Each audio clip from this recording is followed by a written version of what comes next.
Solo lo uso 3 veces. Bueno, chicos, ¿cómo están? Espero que se encuentren bien. Les comento una cuestión. El día sábado, yo les quiero dar, bueno, desde el anterior sábado les quería dar un taller sobre diagramación. Eh, los chicos que vinieron a la Bienal, no sé si es que ya tuvieron la posibilidad, la opción de tener algún intercambio entre ustedes. Pero es bastante importante la diagramación. No sé si es que eso lo están viendo ya en proyectos arquitectónicos o en expresión gráfica o en dibujo técnico, perdón, arquitectónico, o representación gráfica, perdón, se llama. Pero es importante que lo podamos ver desde la teoría también. Y bueno, lo que les iba a contar es que estoy viendo para que el sábado hagamos un taller de diagramación. Les quiero explicar esto de las infografías, o lo que ya les expliqué en la anterior clase a los que acudieron, desde luego, a los que sí fueron. Eh, entonces les quiero mostrar cómo se hacen las infografías, cómo se utiliza la diagramación para poder hacer estas infografías, cómo es el uso de los pictogramas en las infografías.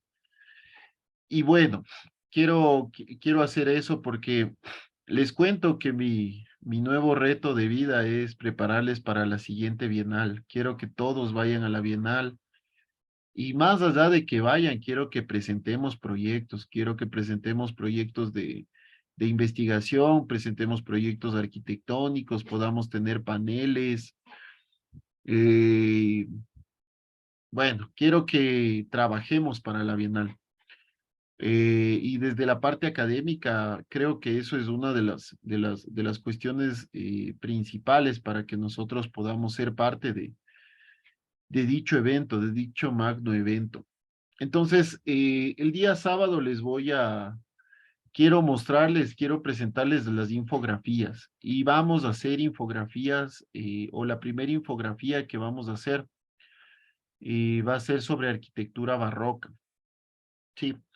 Hoy va a ser la primera clase que vamos a tener de arquitectura barroca. Esta primera clase es una clase bastante teórica.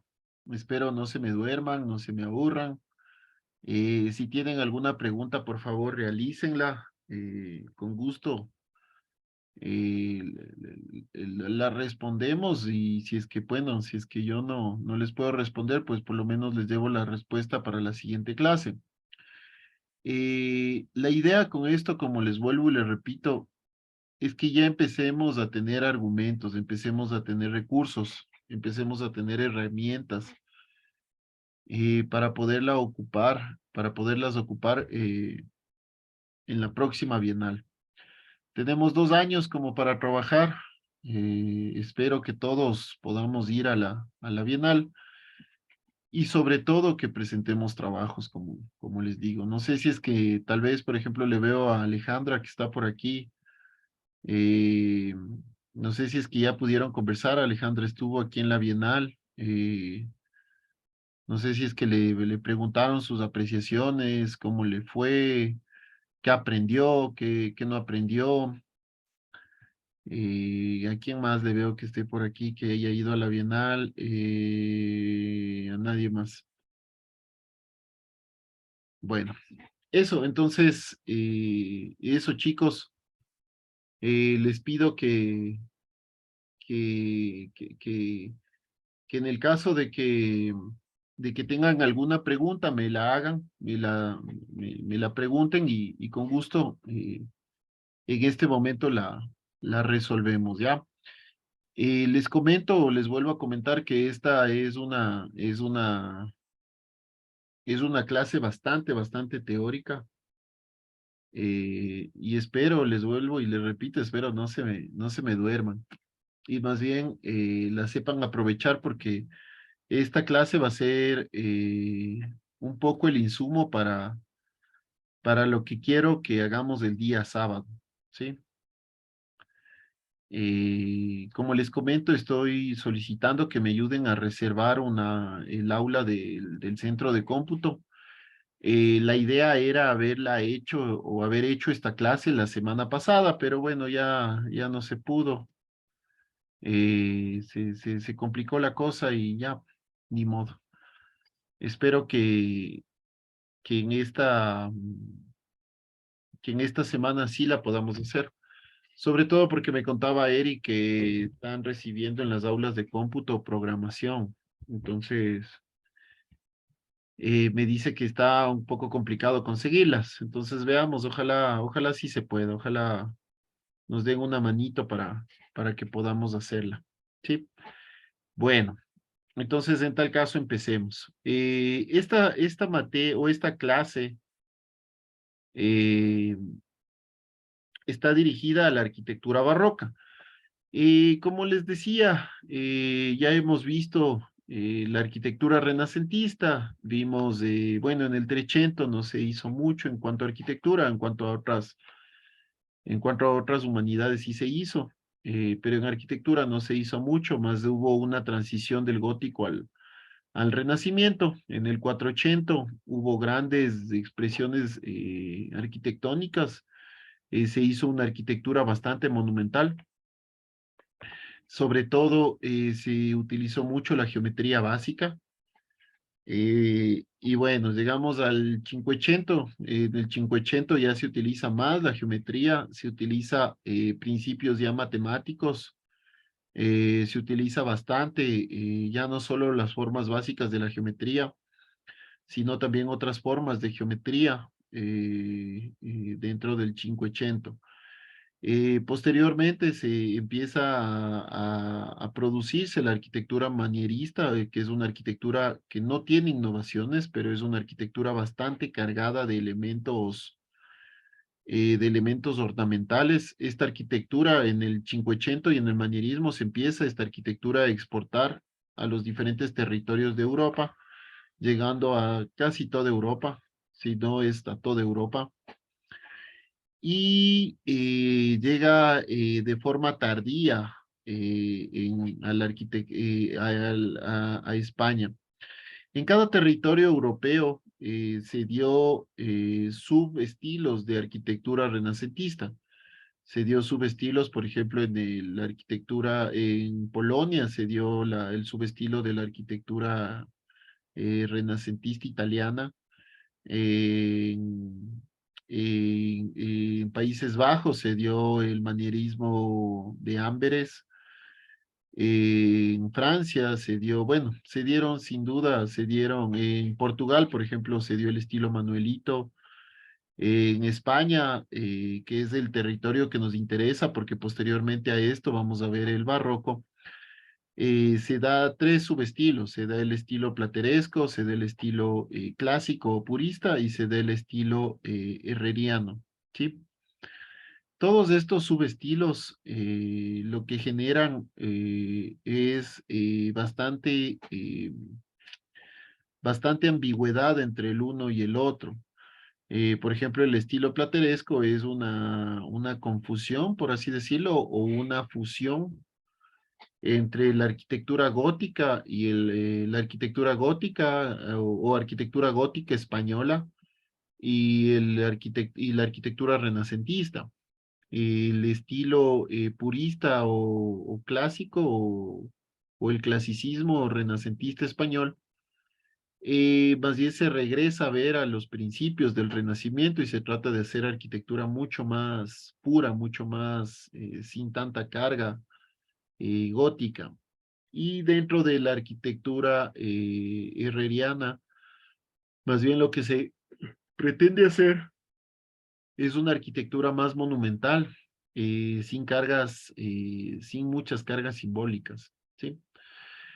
Bueno, mientras eso sucedía en España, al otro lado de Europa, en Italia, empezaba a nacer la arquitectura barroca, que fue una arquitectura posterior al manierismo, al renacentismo manierista. La arquitectura barroca es un periodo eh, es un periodo de historia, digamos, o perdón, el periodo barroco es un periodo de historia que se dio más o menos en un aproximado de unos 150, 200 años de desarrollo y se extendió por toda Europa y sobre todo por los estados absolutistas europeos. ¿Qué es esto de los estados absolutistas? Son los estados que tenían monarcas o que tenían reyes, ¿sí? Bueno, empecemos.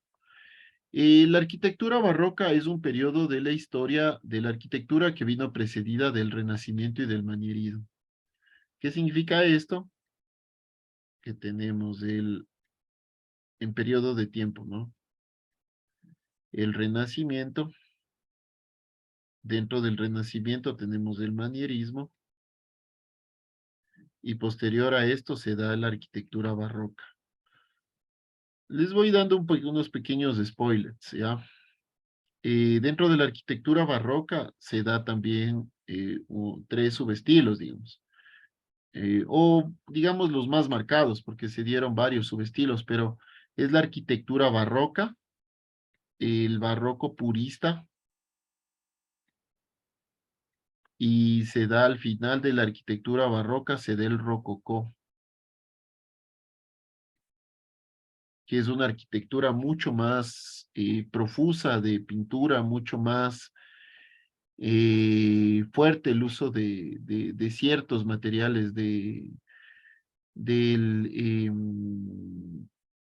del uso se me fue el nombre, del uso de los estucados, ¿sí?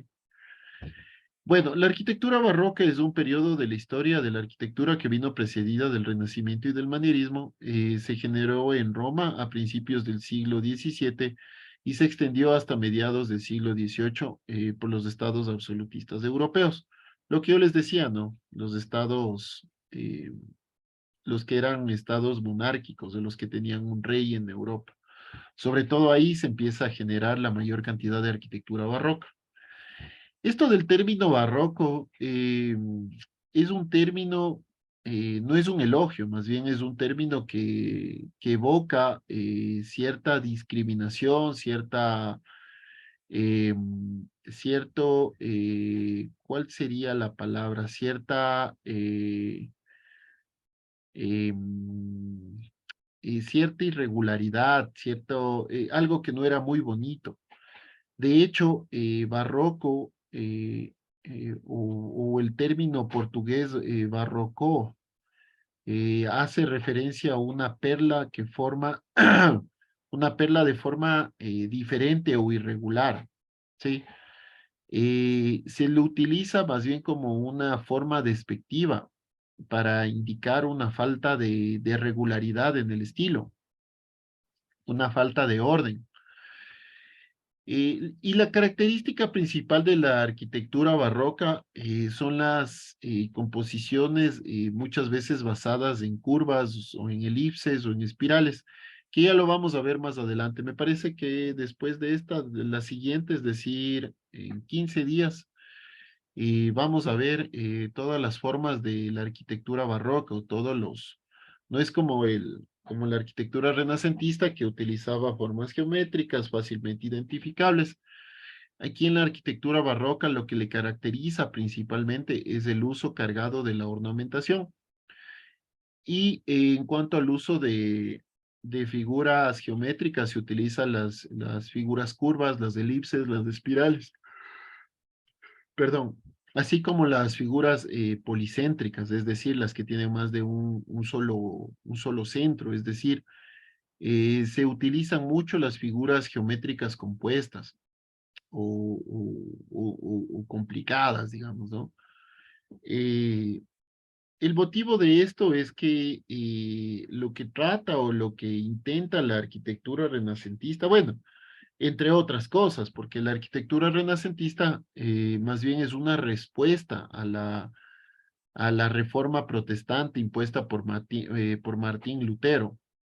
Pero lo que trata de hacer la arquitectura renacentista es una contrarreforma, irse en contra de la reforma que pone o que propone Martín Lutero, por una cuestión más bien de una iglesia bastante caduca, una iglesia que no se renovaba. Entonces se trata de hacer una renovación, una contrarreforma a la reforma protestante. Y de lo que se valió mucho la arquitectura renacentista es de la forma escultórica de los elementos, de las iglesias, de los palacios, ¿sí? Se utiliza mucho los estucados para crear conjuntos artísticos, para crear dentro de la arquitectura, para crear estos elementos artísticos, estos elementos pintorescos o pictóricos, estos elementos exuberantes que sirven para ensalzar a los monarcas, para decirle al monarca o para que el monarca diga, todo esto es mi poder, todo esto es mi dinero, todo esto es mi imperio.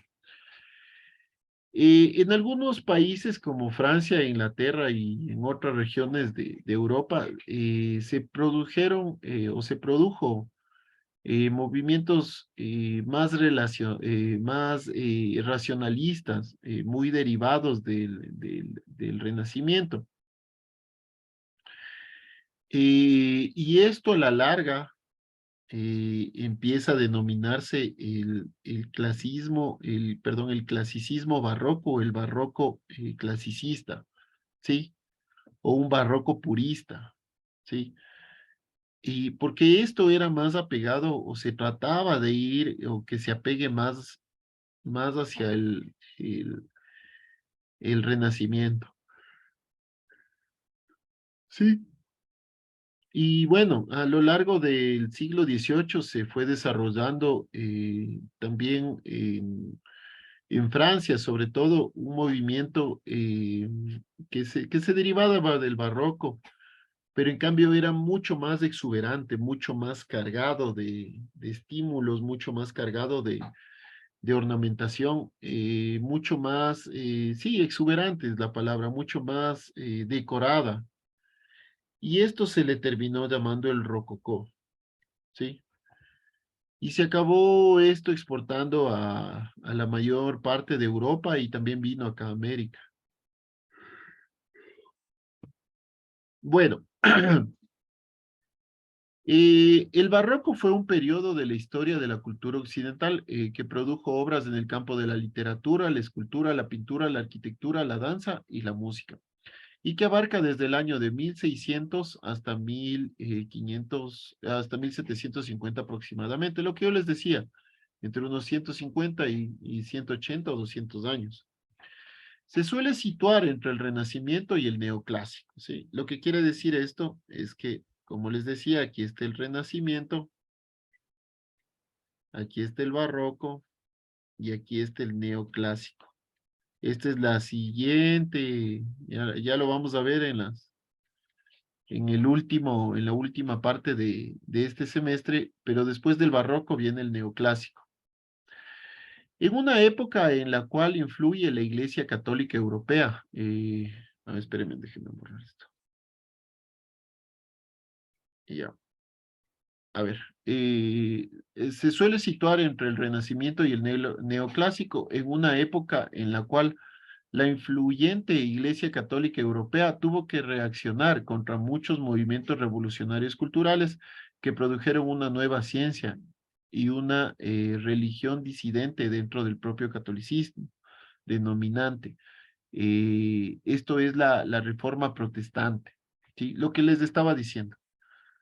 La reforma protestante o se le conoce a la reforma protestante o simplemente reforma o también protestantismo a un movimiento religioso, básicamente cristiano, que se empieza a dar en Alemania, más o menos por el siglo XVI, por parte de Martín Lutero. Martín Lutero era era un sacerdote, un tipo que predicaba el catolicismo. Pero lo que proponía Martín Lutero era revisar la doctrina de la Iglesia Católica, la doctrina y la disciplina de la Iglesia Católica, ya que según su criterio, ya que según el criterio de Martín Lutero, eh, estaban mal interpretadas las escrituras. Y sobre todo él rechazó de forma amplia la teología sacramental católica. ¿Qué significaba esto? Que Lutero se estaba yendo de cierta forma en contra de la iglesia y en contra de todas las escrituras y sobre todo en contra de las interpretaciones que tenían estas escrituras. Eh, en ese tiempo empezó a generarse una cuestión que fue que fue como una puñalada a la Iglesia Católica, que se llamaba la venta de indulgencias. ¿Qué es esto de la venta de indulgencias? Seas rico, seas pobre, todos cometemos pecado, ¿no? Desde el mismo nacimiento. Por eso se llama el pecado original. La venta de indulgencias era un boletito, un ticket en el cual un sacerdote te perdonaba todos los pecados habidos y cometidos en tu vida terrenal para poder entrar a tu vida espiritual, para poder entrar al cielo. Entonces, a través de esta venta de indulgencias se cometieron muchos sacrilegios, digamos. Te costaba lo mismo una indulgencia por haber matado a una persona, por haber robado, por haber secuestrado, por haber violado, que por haber, no sé, por haber robado a todo un pueblo o por haber matado a muchas personas, que por haber robado un pan por hambre, ¿no? Entonces, Martín Lutero decía que se secuestró al evangelio, que ya no se podía predicar libremente, ya que el evangelio había sido vendido, se había vendido el evangelio. Entonces, lo que trataba Martín Lutero empieza a renovar, a tratar de renovar la forma de predicar. Y esto generó un fuerte cisma en la Iglesia Católica, sobre todo para dar origen a numerosas nuevas corrientes religiosas que se agrupaban bajo la denominación de protestantismo. Eh, la reforma tuvo origen en las críticas que les comentaba y fueron seguidas por muchos políticos y por muchos pensadores europeos. Y lo que buscaban básicamente era provocar un cambio dentro del uso y las costumbres de la Iglesia Católica, lo que les decía, la doctrina y la disciplina de la Iglesia. Claro, entonces, con esto, lo que trató más bien la Iglesia es, bueno, ahí vino el Concilio de Trento, que ya vamos a hablarlo más adelante, pero lo que trató de hacer la Iglesia es una contrarreforma, es decir, de cierta manera es reformar la Iglesia, pero tampoco reformarla desde sus cimientos, ¿no? Empiezan a hacer una contrarreforma desde la parte visual, desde la parte de lo que todos podíamos ver, ¿no? Eh, la reforma protestante, además de negar o de negarse a ciertas partes de las escrituras y comportamientos de los mismos sacerdotes, y también desconocían al Papa, ¿no? Desconocían al Papa como como el mayor símbolo de la Iglesia Católica. Y, y ellos decían que el Papa, o ellos dicen más bien, porque hasta ahora lo dicen, hasta ahora está vigente los protestantes, que el Papa no es ni nada más ni nada menos que solo el obispo de Roma. Eh, y bueno, o sea, lo que trataba más bien la reforma era de cambiar, de estremecer a la iglesia. Pero la iglesia, la respuesta inmediata de la iglesia fue modificar la imagen de sus iglesias, o sea, modificar pero desde el aspecto formal las iglesias. Entonces empiezan a hacer el uso del barroco, del uso de mayor exuberancia en las iglesias para que vean que es una iglesia que se está renovando, que está cambiando, que se está modificando, ¿sí? Bueno, entonces habiendo explicado esto de la reforma protestante, Continuamos, ¿no? Entonces, con el estilo artístico del barroco, surgió a principios del siglo XVII y de Italia se irradió hacia la mayor parte de Europa durante mucho tiempo, el siglo XVIII y XIX. El término barroco tuvo un sentido peyorativo, con el significado de recargado, desmesurado e irracional, hasta que posteriormente fue revalorizado a fines del siglo XIX por Jacob Burckhardt y por Benedetto Croce, y luego por Benedetto Croce y Eugenio Ors, ¿sí? Estos últimos son historiadores, ¿no? Son teóricos de la historia y lo que generaron empiezan a revalorizar, a darle mayor valor a este sentido barroco, pero bueno, ya quedó bautizado como barroco, ¿no? Bueno, dentro de las características, surge como una reacción frente a la sobriedad decorativa de épocas anteriores, el Renacimiento y sobre todo el Renacimiento herreriano, ¿no? Eh, es un arte conectado con la contrarreforma, lo que les estaba diciendo. Existe la reforma y la contrarreforma. La reforma propuesta por Martín Lutero y la contrarreforma propuesta por la Iglesia. ¿Sí? Entonces es un arte conectado con la contrarreforma.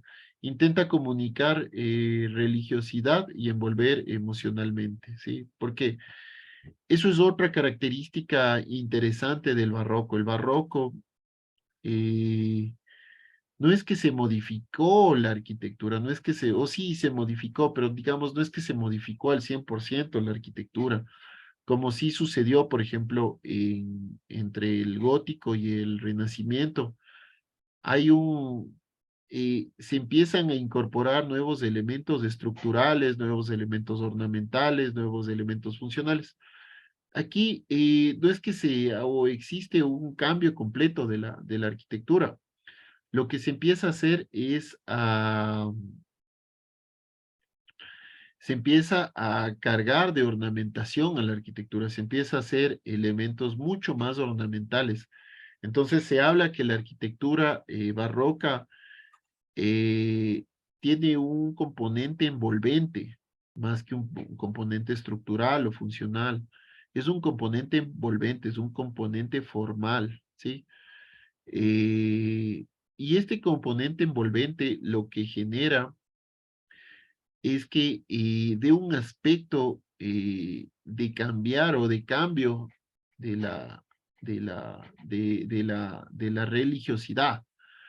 No sé, se me ocurre, por ejemplo, si es que ahora todos los edificios de blanco están asociados a la iglesia, mañana ocurre un remesón en la iglesia y ya no les pintan de blanco, sino empiezan a pintarles, no sé, de azul. Entonces, ese es el cambio de imagen que quería dar la iglesia. Más sin embargo, todos sabemos que aunque le pintes de azul o le pintes de blanco, eh, el problema sigue siendo el mismo, ¿no? No es el edificio, sino es el sistema. Aunque pueda ser un poco burdo en este punto, pero dicen, ¿no? Que aunque la mona se vista de seda, mona queda, ¿no? O sea, lo que trataron, o la contrarreforma, lo que trató es de cambiar a la iglesia, pero cambiando el aspecto de las iglesias, ¿sí? No, bueno, sí hubo un concilio de Trento que después empieza a modificar algunas cosas, empieza a quitar esto de la venta de indulgencias y todo lo demás. Pero la primera reacción de la iglesia fue cambiar de manera formal a la iglesia, es decir, empezaron a cargarle empezaron a hacerle envolventes a las iglesias, ¿sí? No es que cambiaron completamente a la iglesia, sino lo empezaron a hacer de otra manera. Empezaron a cambiar su arquitectura, no su sistema. Bueno, otra de las características es que la aristocracia y los reyes lo usan para impresionar a sus visitantes y expresar su poder y control, lo que les estaba comentando hace un momento.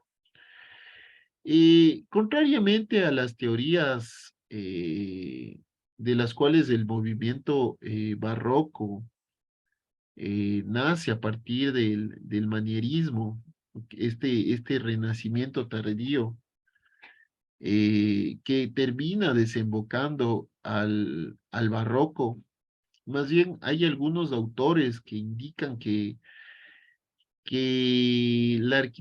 más bien el barroco termina siendo una respuesta a la arquitectura manierista, porque dicen que la arquitectura manierista no fue lo suficientemente revolucionaria como para cambiar la imagen de la iglesia y de la aristocracia, ¿no?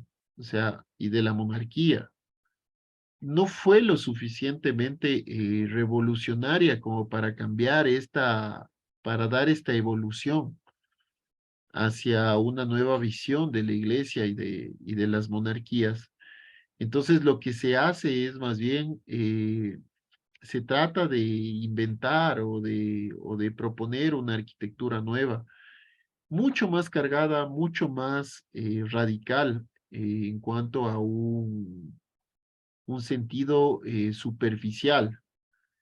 Y a partir de estos estilos, darle unos nuevos elementos emocionales al visitante o al usuario de esta arquitectura. Eh, Esto es lo que hace la contrarreforma, ¿no? Trata de cambiar esto, ¿no? Otras de las características de este es un estilo artístico nacido en Italia a finales del siglo XVI. Se desarrolla en Europa, en Francia, Flandes, Holanda y en América Latina a lo largo del siglo XVII y las primeras décadas del XVIII. Alcanza su máximo esplendor en España, el siglo de oro de las artes y las letras. Esto lo vamos a ver, esto es algo lindísimo, lo he tocado aquí un poco someramente, al final lo volvemos a recapitular un poco, pero lo que trata, perdón, lo que les quería decir es que sí, se desarrolla en Europa, nace en Italia, se empieza a distribuir por todas las partes de Europa, llega a España y Portugal, y de ahí llega a América Latina, ¿no? En América Latina se empieza a hacer arquitectura renacentista. Ojalá y yo estoy proponiendo para las últimas clases hacerlas posiblemente aquí en Quito o posiblemente de alguna parte de Quito y podamos ver arquitectura renacentista, perdón, barroca. Pero llega a América y gracias al sincretismo que hay entre Europa y América, nace una nueva arquitectura, que es la arquitectura, colonial. Nace la arquitectura colonial, porque se produce en las colonias, ¿no? En las colonias de Europa, perdón, en las colonias de España, Portugal e Inglaterra. Bueno, perdón. Ya en el siglo XVI, es decir, un siglo antes que empiece a nacer la arquitectura barroca, ya Miguel Ángel Bonarotti, este arquitecto que hizo la Basílica de San Pedro, o la cúpula de la Basílica de San Pedro, empieza ya a proponer este tipo de arquitectura, empieza ya a proponer esta arquitectura súper cargada, bastante evocativa, bastante emocional.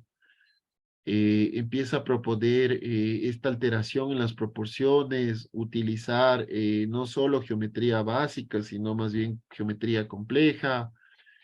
Empieza a utilizar diferentes órdenes clásicos. Él ya empieza a proponer, a querer hacer esto, ¿no? ¿Se acuerdan en la arquitectura manierista, cómo teníamos esa cornisa gigante, esa cornisa súper fuerte, súper cargada? Eso él ya trata de proponer en la Basílica de San Pedro.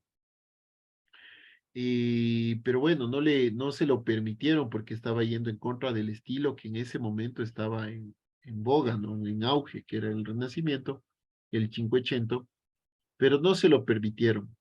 Pero gracias a eso, hay grabados y hay dibujos que tenía Miguel Ángel, pero gracias a eso, eh, se habla que Miguel Ángel es el padre de la arquitectura barroca. Se habla de que gracias a las ideas de Miguel Ángel, empieza a generarse o a ver la arquitectura barroca. Eh, Hay que entender que esta o la arquitectura que Miguel Ángel proponía para la Basílica de San Pedro tenía elementos muy bruscos, había unas alteraciones fuertes de las proporciones clásicas. Entonces, Miguel Ángel simplemente se dio a la influencia, ¿no? Se dio a la influencia y no se adelantó, digamos, a su época. Pero gracias a eso hay autores que indican que Miguel Ángel es el padre, el que propuso inicialmente el barroco. Aquí vamos a ver cuál es la diferencia, digamos, la diferencia bastante fuerte entre el Renacimiento y el Barroco, ¿sí? Por ejemplo, aquí el uso de la arquitectura, perdón, de geometría básica, pilares, elementos separados del suelo, arquitectura bastante monumental, eh, el uso de la monocromía, ¿sí? En cambio, en la arquitectura renacentista es completamente diferente. O sea, si nosotros podemos ver, ya se utiliza estos pináculos, se utiliza también, estas cornisas son elementos decorativos, pero bastante discretos. En cambio, aquí ya se utilizan elementos bastante salidos, se utiliza ya diferentes formas, espirales, bueno. Sin duda se empiezan a utilizar elementos no racionales, por así decirlo, ¿no? O sea, elementos que se basan más bien en la emoción y no en la necesidad. El barroco es un estilo que yo diría que no pretendía ser entendido por la razón, o sea, no tiene una lógica, digamos, no tiene una razón del por qué utilizas estos elementos decorativos, digamos. Acá posiblemente porque la cubierta es a dos aguas, o se está detrás de esto, se está utilizando una bóveda de cañón, o porque la estructura lo permitía, o porque la fachada está separada de la estructura principal, no sé, por varias razones. Pero en cambio, en la arquitectura barroca, no hay una razón, digamos, para el uso de ciertos elementos. Y por esa razón es que esta arquitectura, digamos, del Renacimiento, tiene que ser entendida desde la lógica o desde el pensamiento. En cambio, la arquitectura barroca tiene que ser entendida desde la emoción eh, o desde el sentido, digamos, desde la emoción o desde el sentido, ¿sí? O del sentimiento. La arquitectura barroca surge en un escenario europeo que tenía dos componentes o dos contextos muy marcados o muy fuertes. El primero fue, se venía de un avance científico gracias al Renacimiento, se propusieron nuevas cosas, hubo un progreso, hubieron otras condiciones, hubo una respuesta a muchas dudas que tenía el hombre. Entonces el escenario ya no era el mismo. el escenario no era el mismo. Entonces, hubieron muchas reformas y dentro de esas hubo la reforma protestante. Entonces, la arquitectura barroca surge en un primer escenario, en un contexto de una contrarreforma que fue promovida por la misma Iglesia Católica, por el avance del protestantismo. Por el protestantismo, la Iglesia Católica no había habido mucho avance científico, mucho avance social. El hombre había resuelto muchas de sus preguntas, pero la Iglesia no cambió. La Iglesia se mantuvo de la misma manera antes del Renacimiento y después del Renacimiento. Entonces, bajo este contexto, empieza a haber esta reforma protestante o la reforma, y la iglesia lo que hace es contestar a esta reforma con una contrarreforma. Y una de las partes de la contrarreforma es la imagen de las iglesias. Entonces, ese fue la primera el primer contexto. Sí, el segundo contexto es en que, como les decía, el barroco sale de un renacimiento y empieza a haber un avance científico o un progreso científico en todas las áreas de humanidades y cada vez quería complejizar sus estructuras arquitectónicas.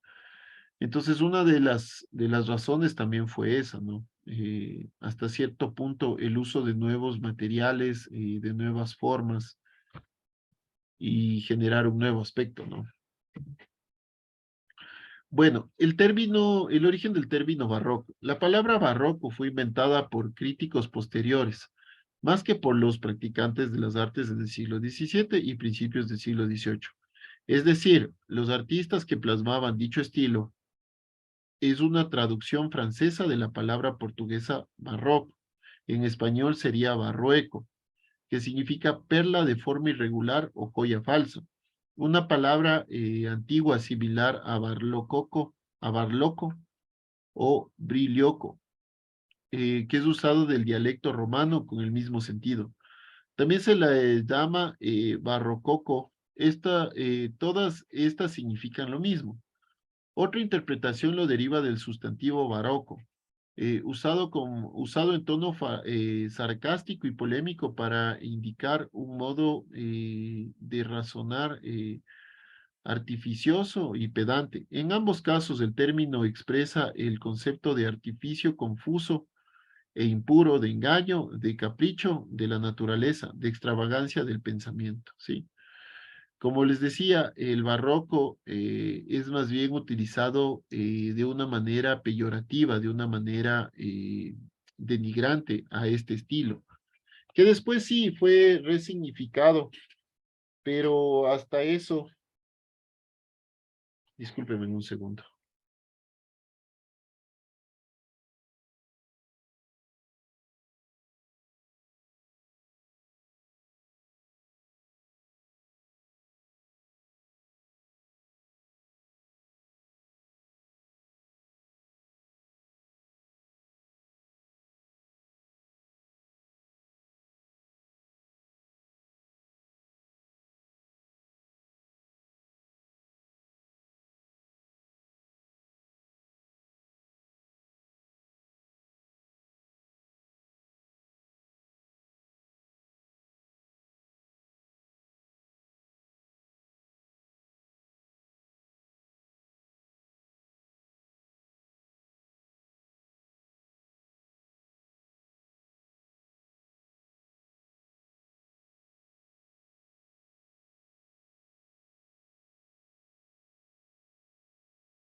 Chuta, disculpen, muchachos, justo era un maestro que mañana teníamos que hacer un trabajo. Bueno, entonces, como les decía, la palabra barroco más bien se utilizó más bien en un sentido muy peyorativo a este estilo. Inicialmente no fue tan apreciado este estilo por dos cuestiones, porque provenía de la iglesia, de esta iglesia que estaba bastante marchita, que no era tan bien vista, y segundo que era un estilo que estaba cargado de falsedades, digamos, cargado de solo envolventes, de solo recubrimientos. Entonces no era muy bien visto el barroco. Posteriormente sí, ya se los tuvo bastante aceptación, posteriormente sí, porque también el pensamiento humano siempre es evolutivo. Eh, Posteriormente tuvo mucha aceptación, pero inicialmente a la gente no le gustaba la extravagancia, ¿no? No le gustaba esta diferencia. Entonces no fue muy bien aceptado.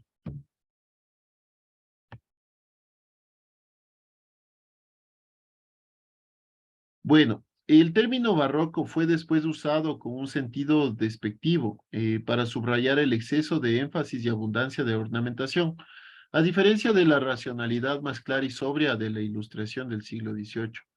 Fue finalmente rehabilitado en 1888 por el historiador alemán Henry Wulfing, quien identificó al barroco como oponente al Renacimiento y como una clase diferente dentro del arte elaborado, ¿no? Porque es un arte bastante decorativo, digamos. Tras la mesura del Renacimiento y el retorcimiento estético del manierismo, en la Roma de los papas se advierte la necesidad de un arte nuevo. La independencia de las repúblicas italianas no es la de antaño. Tras 2 siglos de pugnas entre las potencias europeas por controlar su floreciente mercado, floreciente mercado centrado en el Mediterráneo, aquí les comento otra cuestión.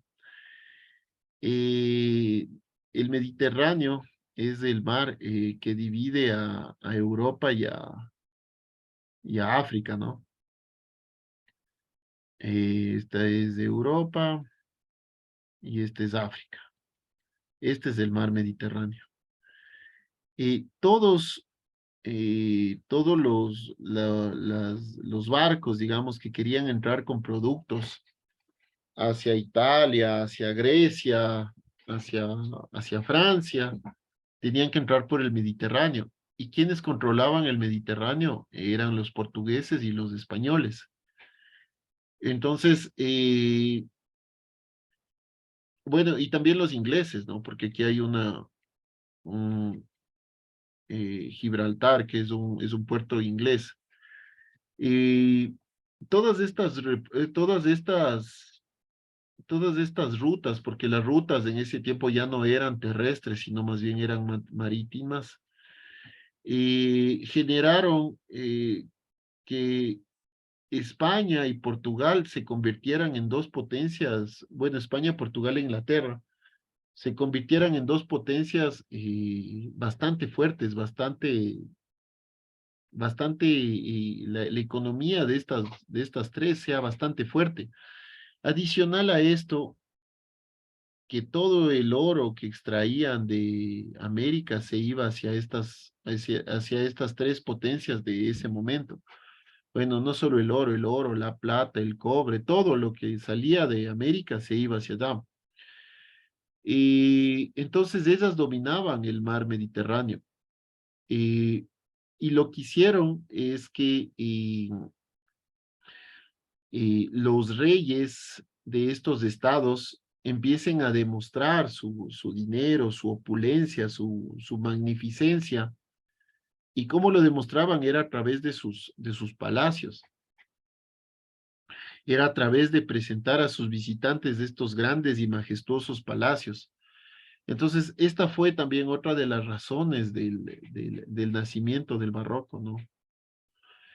Bueno, esto provocó que las repúblicas italianas se reagrupen bajo un poder más fuerte y las que no caen bajo el control extranjero, España o Francia.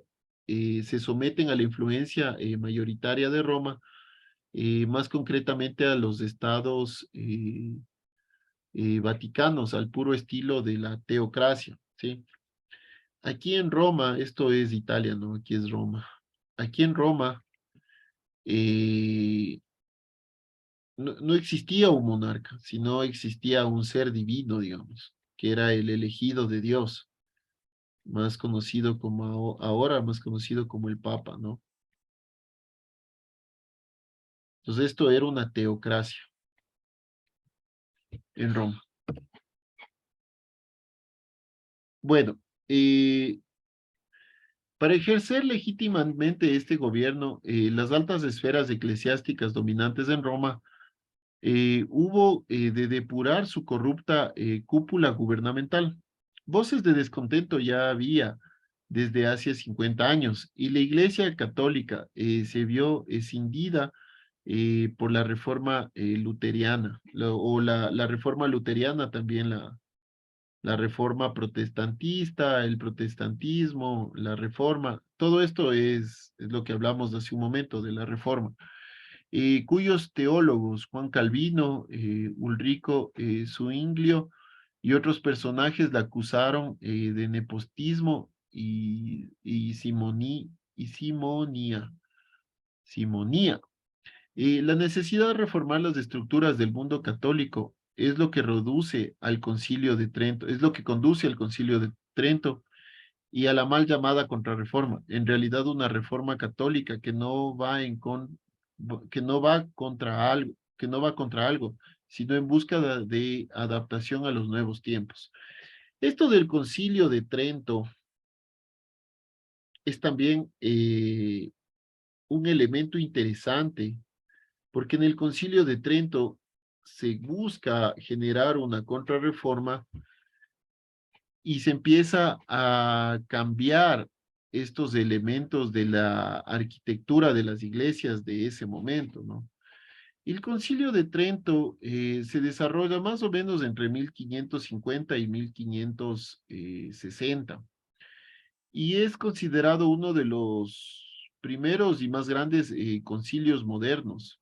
¿Qué es esto de los concilios? Es una reunión o asamblea de autoridades religiosas eh, que buscan modificar o que buscan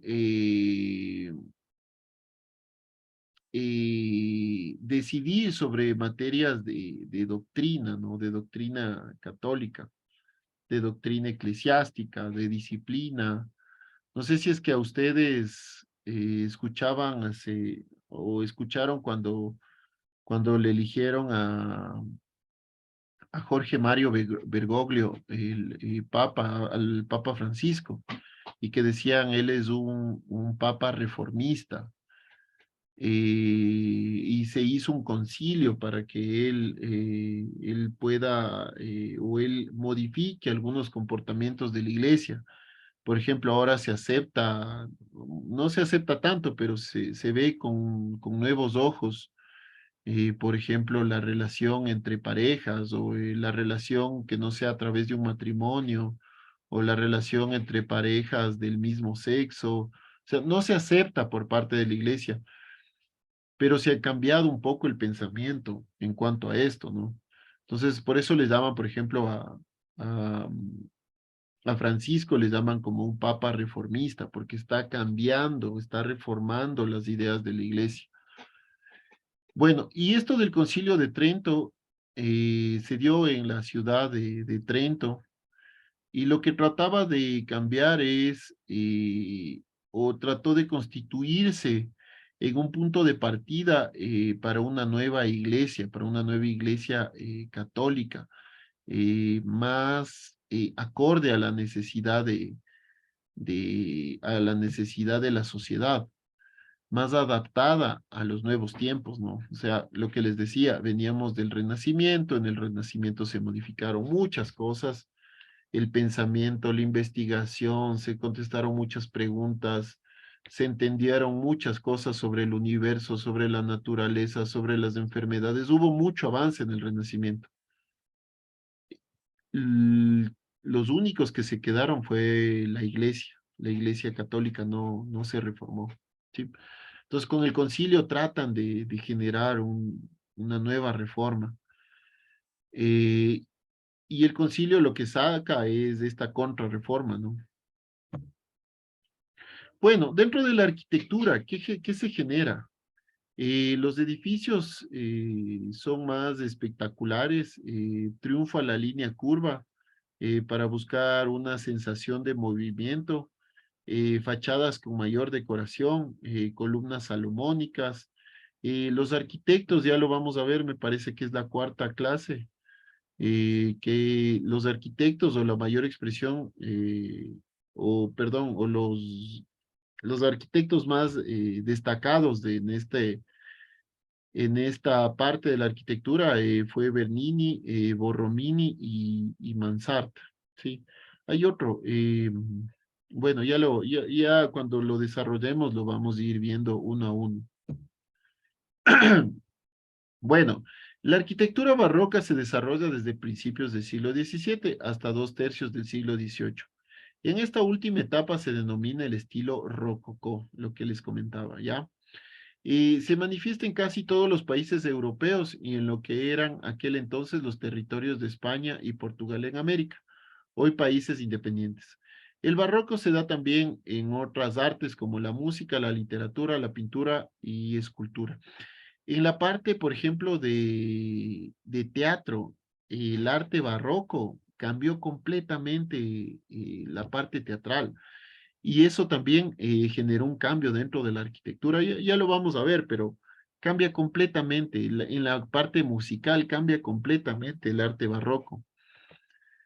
Bueno, el interés que sustenta la arquitectura es el de hacer marketing y urbanizar. Juega un papel muy importante. Un ejemplo de ello, sin irnos más lejos, es la Plaza Mayor de Madrid. ¿Qué significa esto de hacer un marketing y urbanizar? En aquel entonces, como les decía, estas grandes potencias por el dominio del Mediterráneo, que eran España, Portugal, Inglaterra, empiezan a competir entre ellos y empiezan a hacer o iglesias más grandes o palacios más grandes y empiezan a hacer hasta ciudades más grandes. ¿Sí? Ahí es cuando realmente nace en sí el urbanismo en la época barroca. Ya lo vamos a ver más adelante. Pero lo que tratan de hacer es mostrar su poder a través de las ciudades.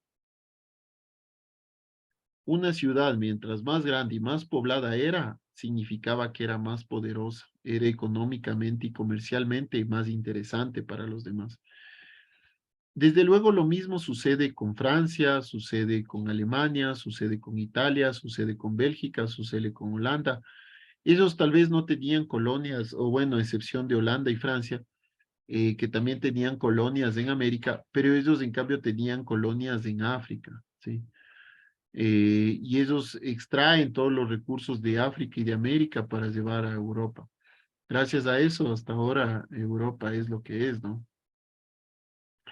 Hay un libro que se llama Las venas abiertas de América Latina, que justo se habla de esto, ¿no? De la creación de las grandes potencias. Bueno, el interés se sustenta, el interés que sustenta.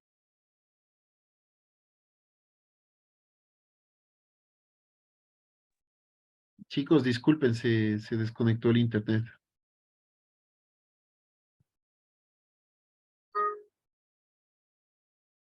Chicos, confírmenme que están ahí.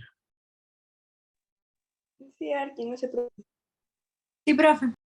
Disculpen, se desconectó el internet. Bueno, bueno,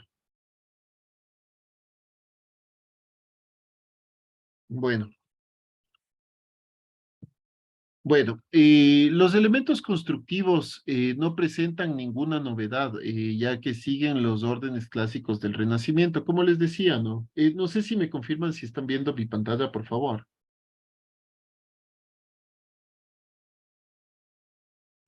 Sí, sí, se está viendo. Ah, ya, gracias. Gracias. Elizabeth es nuestra, quien me avisa si ya se deja de ver, por favor. Ya, listo, no se preocupe. Gracias. Bueno, como les decía, los elementos constructivos no presentan ninguna novedad, ya que siguen los órdenes clásicos del Renacimiento. Es decir, no es que hubieron cambios significativos dentro de los sistemas constructivos.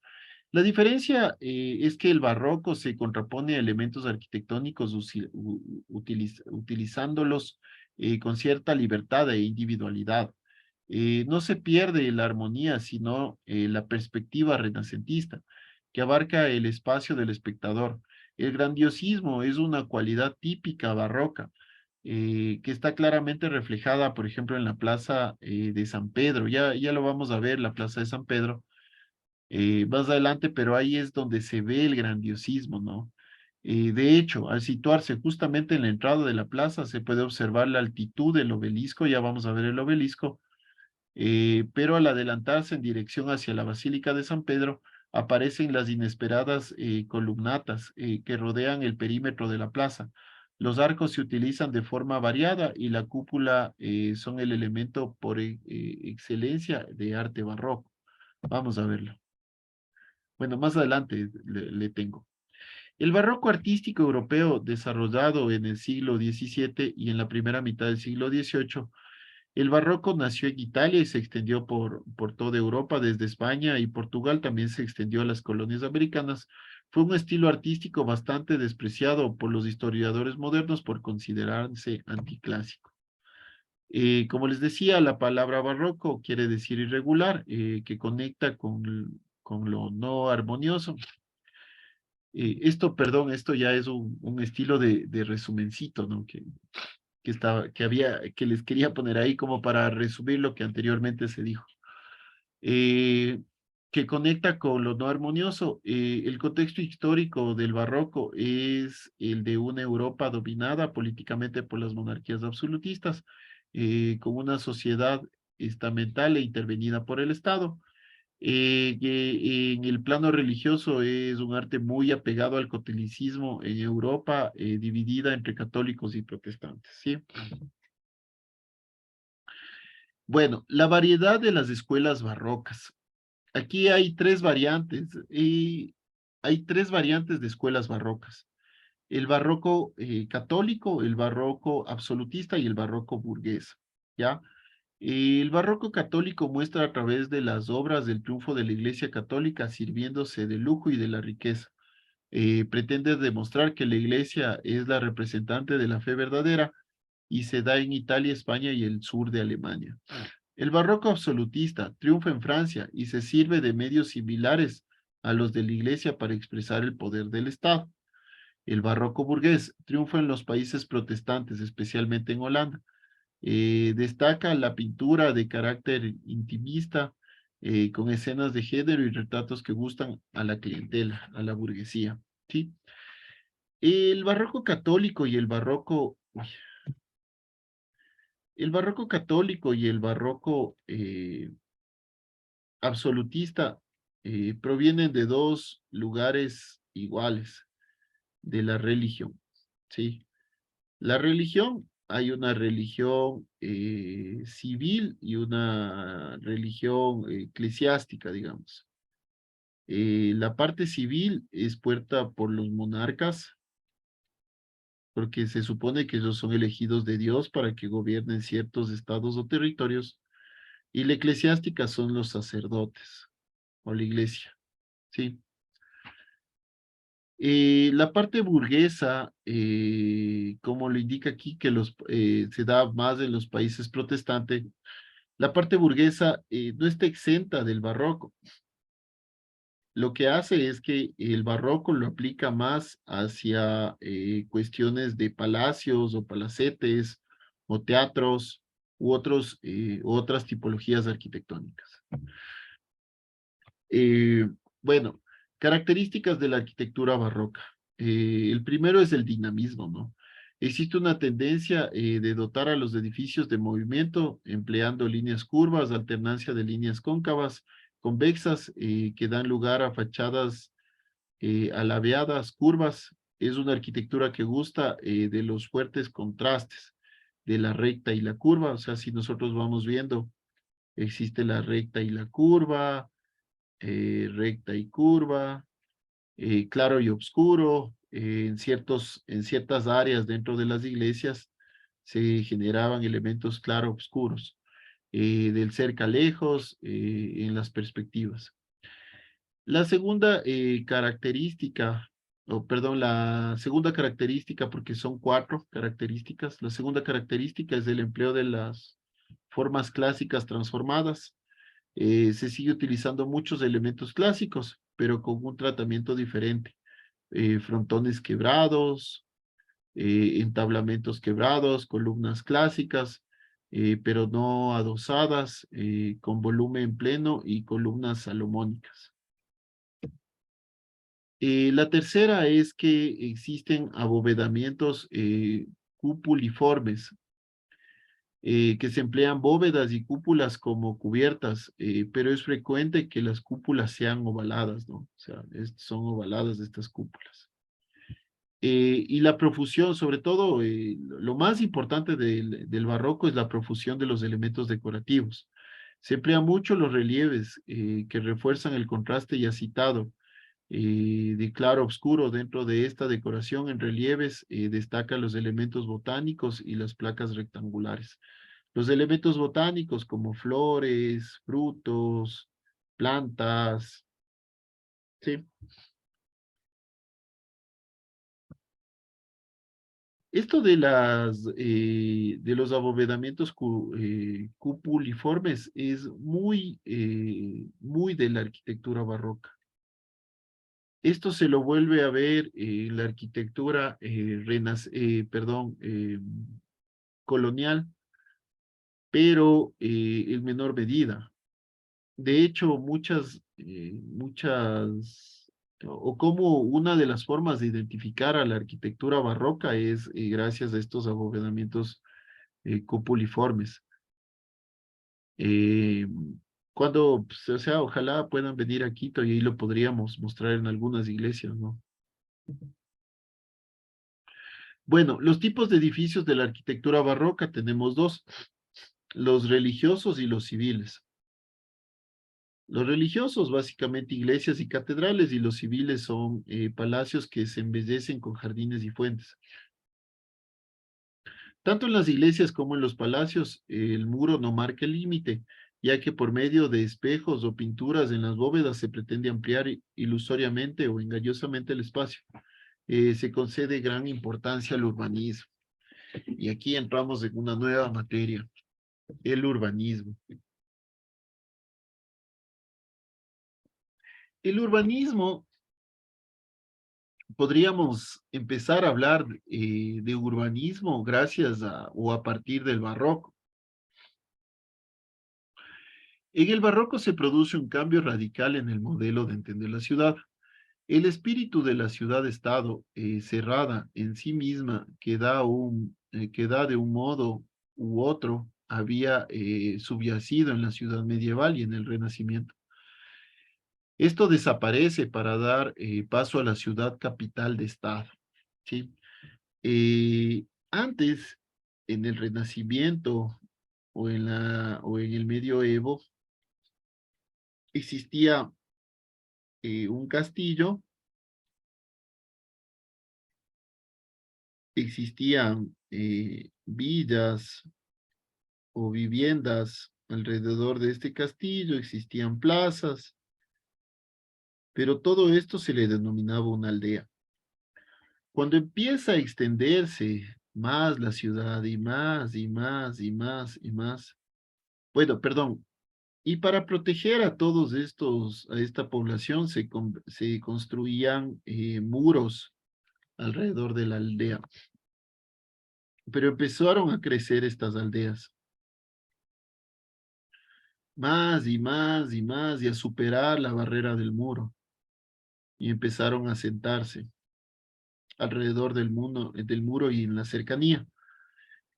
Y la forma más lógica de integrar este espacio con este era la eliminación de estos muros. Una vez eliminados estos muros, se empezó ya exponencialmente a agrandar la ciudad. Entonces nace el urbanismo más bien como respuesta a un sistema de entender y de mantener la ciudad y de generar nuevas áreas para la ciudad. Es decir, empiezan a hacer también una planificación centralizada de la ciudad que se contrapone mucho a la ciudad barroca o a la ciudad medieval. En la ciudad barroca existe más dinámica, se abre de sus propios límites, empieza a tener, sí, un punto de referencia que era el castillo o el palacio, y empieza alrededor de este a agrandarse, agrandarse y agrandarse. Durante el Renacimiento, la ciudad se encontraba encerrada en sí misma, ¿no? No podía, quienes estaban adentro muchas veces no podían salir y quienes estaban afuera muchas veces no podían entrar. Esto sucedía básicamente a las murallas, ¿no? ¿Y por qué se utilizaba estas murallas? Es que porque las ciudades eran comúnmente atacadas o por piratas o por otros estados. Los europeos en la época medieval y en la época renacentista se peleaban como perros y gatos. Entonces necesitaban de alguna forma cuidarse de los demás. Entonces se generaban estas murallas. Pero cuando ya empezó a crecer la ciudad, estas murallas ya tenían que ser menos comunes y el proceso de urbanización fue el motor de una nueva configuración de ciudad y sobre todo una nueva configuración de Estado. Aquí en el Renacimiento, en el Barroco es donde nace la ciudad capital, ¿sí? Porque aquí había otro castillo que el hijo de este se casó con la hija de este y este castillo ya, y este territorio ya queda integrado. Luego esto ya era algo más grande, pero esta aldea no es que la borraban, ¿no? Si no se convertía en otra ciudad y aquí había otro, y así se integraba después a esto. Entonces, cada vez los estados se volvían más grandes.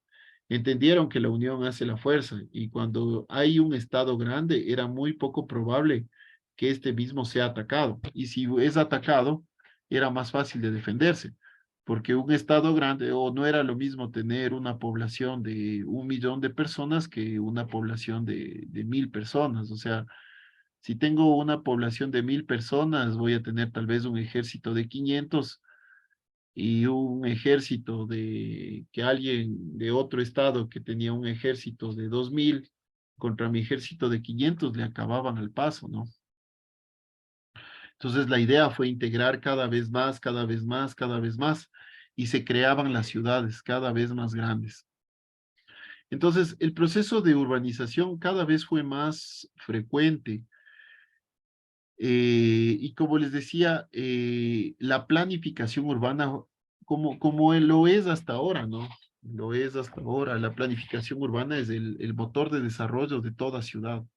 Sin una planificación no existe un desarrollo, no existe. O sea, si es que no hay una planificación urbana, puede haber cada vez más asentamientos humanos por cualquier lado de la ciudad, cada vez más grandes y cada vez más constantes.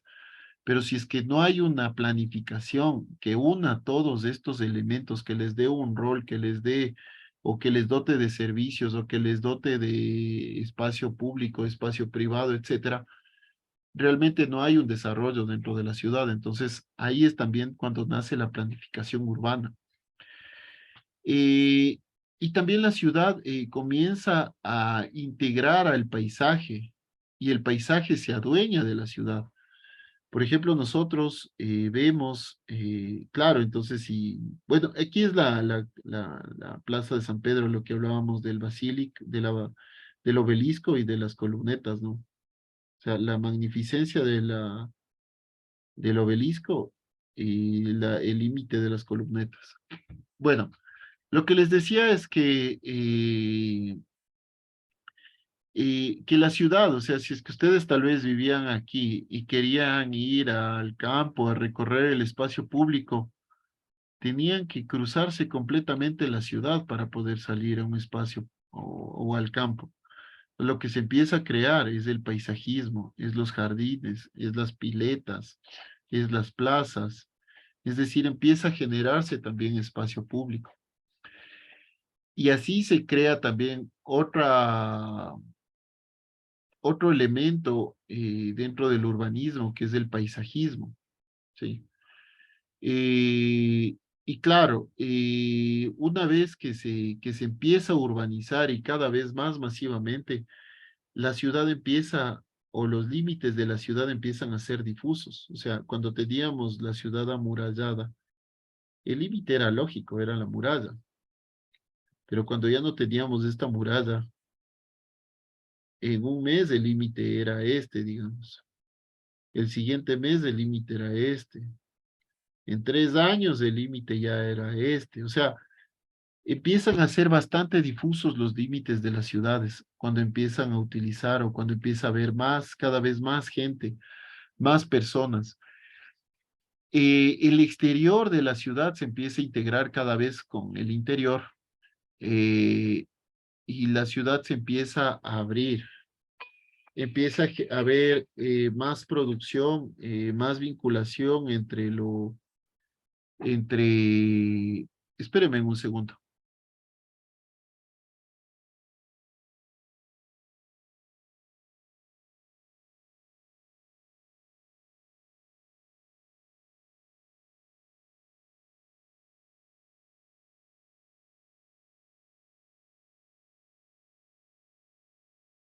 Bueno, y entonces empiezan a ver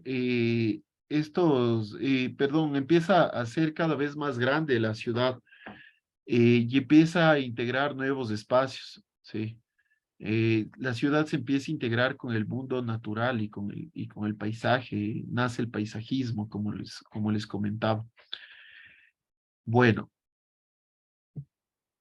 otra de las cuestiones que sucede, y se trabó, creo, ya, es las catedrales. La catedral representa un importante hito dentro de la historia de las ciudades novohispánicas.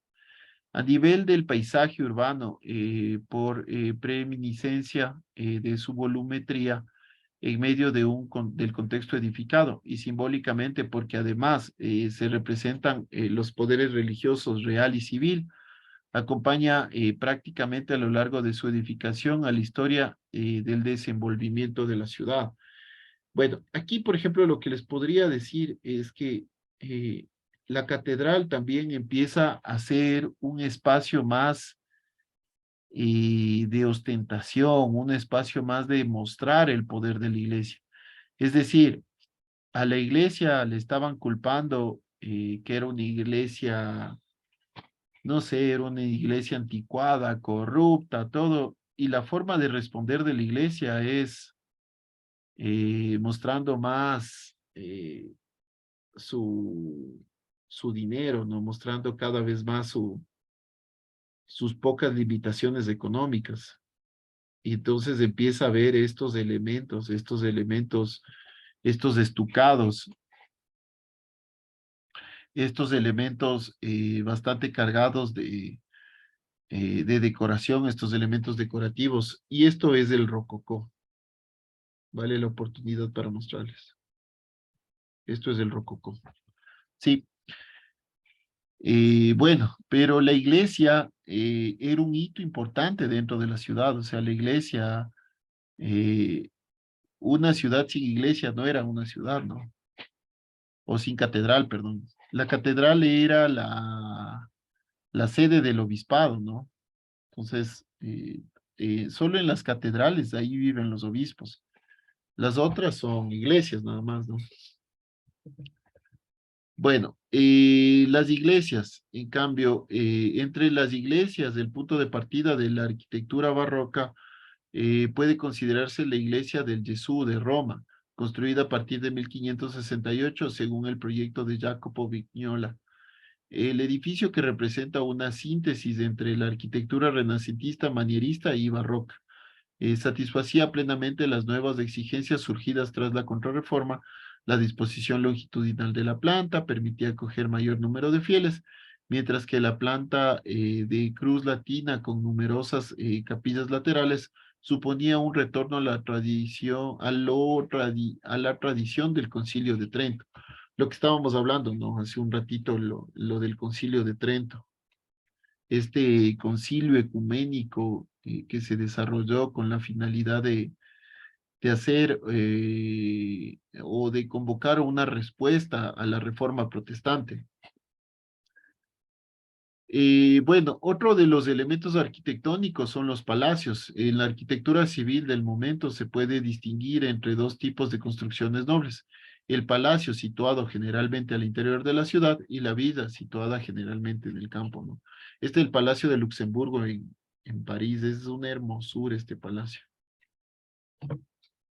Y además que en los palacios se denotó las fachadas, en las fachadas elementos muy sobresaltados, muy resaltados, muy decorados, muy agigantados, por así decirlo. La base del palacio fue los palacios paladinos o los palacios creados por Andreas Palladius, no sé si ustedes lo recuerdan, que yo les decía, acuérdense de esto cuando veamos el Renacimiento. Bueno, y por último es el paisajismo. El paisaje ideal de la época barroca halló su expresión más característica en el jardín francés, especialmente en las creaciones de Andrea Lenotre. El jardín francés se concebía como un paisaje infinito ordenado geométricamente y centrado en el palacio, el cual representa el foco del sistema. Pero la verdadera finalidad es la sensación de espacio infinito que se materializa en un eje longitudinal dominante. Todos los demás elementos están relacionados con ese eje, el cual divide dos muros, el mundo urbano del hombre y el mundo ampliamente abierto de la naturaleza. Es decir, lo que ahora hablamos, lo urbano y lo rural. Es tener un área rural dentro del área urbana, digamos, el paisajismo en ese momento concebido. Otra de las importantes diferencias es que en el Renacimiento el palacio, el jardín, digamos, se lo concebía al interior del palacio. En cambio, en el barroco se lo concebía al exterior del barroco, ¿sí?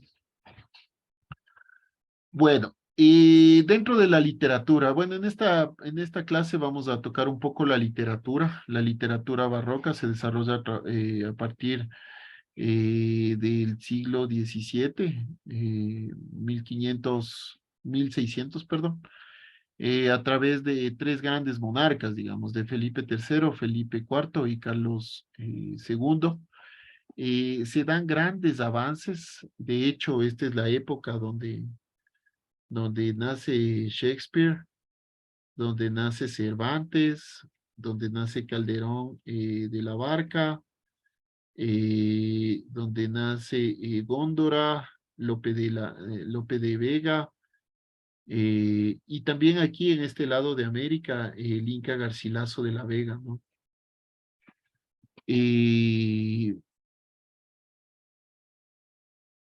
Existen grandes avances dentro de la literatura y bueno, también de la pintura, eh, de la, de la música, pero uno de los más grandes desarrollos en el barroco fue la literatura y el teatro. Ya lo vamos a ver más adelante, pero bueno, les dejo con eso, ¿no? Bueno, chicos, eso es todo. No sé si tienen alguna pregunta, alguna inquietud,